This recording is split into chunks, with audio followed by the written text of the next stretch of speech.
சென்னை வேளச்சேரி விஜயநகர் பகுதியில் உள்ள எம்ஜிஆர் நகரில் தேங்கியுள்ள மழைநீரை அப்புறப்படுத்த நடவடிக்கை எடுக்கப்படவில்லை என அப்பகுதிவாசிகள் குற்றம் சாட்டியுள்ளனர். இதுகுறித்து அங்குள்ள செய்தியாளர் சுபாஷிடம் கூடுதல் தகவல்களை கேட்போம். சுபாஷ், சொல்லுங்க, தற்போது நீங்க இருக்கிற இடத்துல மழை பாதிப்பின் அளவு எந்த அளவுக்கு இருக்கு?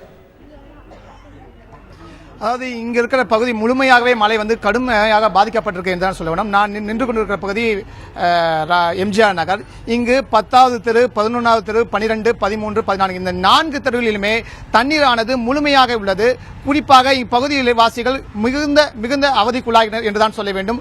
அது மட்டுமில்லாமல் பல இடங்களில் மழைநீரானது எடுக்கப்பட்டாலும், அதாவது இதை ஒட்டியுள்ள பழனியப்பா பகுதியில் உயர் மின்னழுத்த மோட்டார் மூலமாக தண்ணீர் உறிஞ்சப்பட்டு எடுக்கப்பட்டாலும் இந்த பகுதி கடந்த 4 நாட்களாகவே தண்ணீர் எடுக்கப்படாமல் உள்ளது. பொதுமக்கள் மிகுந்த அவதிக்குள்ளாகினர்.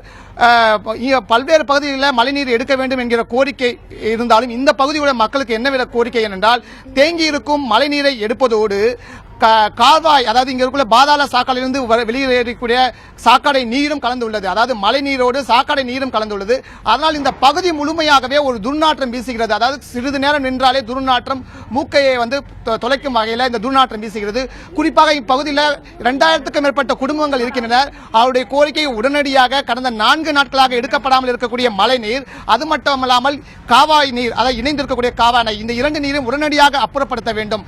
இதன் காரணமாக குழந்தைகளுக்கு அடிக்கடி காய்ச்சல் போன்ற பல்வேறு நோய்கள் வருவதோடு, குறிப்பாக இந்த சாக்கடை நீரில் கடந்த 4 நாட்களாக இவர்கள் பயணிப்பதன் காரணமாக தோல் வியாதிகளும் பாதிக்கப்பட்டிருக்கிறார்கள் இந்த பகுதிவாசிகள் தெரிவிக்கின்றனர். இந்த பகுதிவாசிகளுடைய மக்கள் ஒருத்தங்க இருக்காங்க, மகளிர் இருக்காங்க, அவங்ககிட்ட கேட்போம். ஆமா, எப்படி என்ன மாதிரி பிரச்சனைகள் ஒவ்வொரு வருஷமும் மழைக்காலம் ஆரம்பிச்ச உடனே மழை தண்ணி தேங்கி நிக்குதுங்க. பள்ளிக்கு போற பிள்ளைகள்லாம் ரொம்ப கஷ்டப்படுறாங்க. மழை தண்ணீரோட சாக்கடை தண்ணியும் கலந்து துர்நாற்றம் வீசுது. எங்களால இருக்க முடியல. சம்பந்தப்பட்ட அதிகாரிகளிடம் புகார் கொடுத்தும் எந்த நடவடிக்கையும் எடுக்கவில்லை. சுத்தி நிற்கின்ற தண்ணீரை பார்த்து விட்டு உள்ளே போன்றால் சாப்பிடுவது கூட கஷ்டமாக இருக்கிறது. இந்த ஏரியாவாசிகள் எல்லோரும் கலந்து கவுன்சிலரிடம் கூட புகார் கொடுத்தோம். அவரும் எந்த நடவடிக்கையும் எடுக்கவில்லை. உடனே அரசு இதில் தலையிட்டு தகுந்த நடவடிக்கை எடுத்தால் மிகவும் நல்லதா. இது போட்டு பல பேருக்கு என்னென்ன பிரச்சனைகளை ஃபேஸ் பண்றீங்க? என்னென்ன பிரச்சனை சந்திக்கிறீங்க? வீட்டுக்குள்ள தண்ணி வந்துச்சு சார். ஒரு வாரமா நாங்க மழை தண்ணியில தான் சார் இருக்கோம். ஏதாவது ஒரு நடவடிக்கை பண்ண சொல்லுங்க. முதல்ல வண்டி வச்சு தண்ணி எடுக்க சொல்லுங்க. நாங்க நடந்து எங்களுக்கு காலெல்லாம் புண்ணாயிடுச்சு. வீட்டுக்குள்ள பாம்பு எல்லாம் வருது.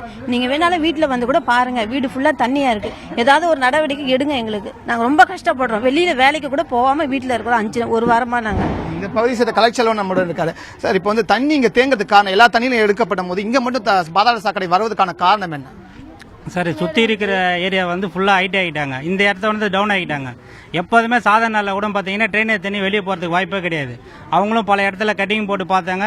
அந்த டேமேஜ் இருக்கிறதுக்கு டில் போட்டு ட்ரைனேஜ் தண்ணி மெட்ரோ வாட்டருமே ஒன்றாவே வருது. அதில் நிறைய இடத்துல பார்த்துட்டு அந்த தண்ணி நாற்று அடிச்சு தான் இருக்குது. மெட்ரோ வாட்டர் கழிவுநீர் தண்ணி கலந்துடுது.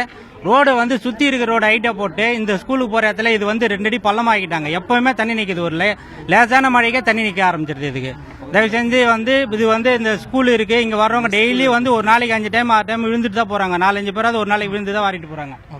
தொடர்ச்சியாக இது போன்ற மக்கள் தங்களுடைய புகார்களை உடனடியாக கேட்டறிந்து உடனடியாக நடவடிக்கை எடுக்க வேண்டும் என்பது இவர்களுடைய கோரிக்கையாக உள்ளது.